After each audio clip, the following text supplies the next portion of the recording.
اے نبی صلی اللہ علیہ وآلہ وسلم، آپ اپنی بیٹیوں اور مسلمانوں کی عورتوں سے کہہ دیجئے کہ وہ اپنے اوپر چادر ڈال لیا کریں۔ قرآن کریم کی سورہ احزاب آیت نمبر 59۔ اسلام کی نظر میں عورت ایک چھپا ہوا موتی اور ایک پوشیدہ جوہر ہے۔ مسلمان عورت کی شرافت اور عزت و وقار دشمنان اسلام کے لیے ہمیشہ باعث تکلیف رہا ہے۔ اسی لیے ان دشمنوں نے اپنی بے حیائی اور بے پردگی کی روشنیاں مسلمان عورتوں پر بکھیرنا شروع کی۔ اور حیرت کی بات یہ ہے کہ عورتوں کے ساتھ ساتھ آدمی بھی اس جال میں پھنس چکے ہیں۔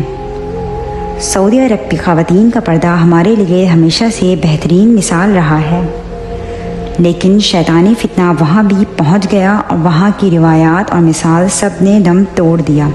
مقدس زمین پر کیا کیا نہیں دیکھا گیا۔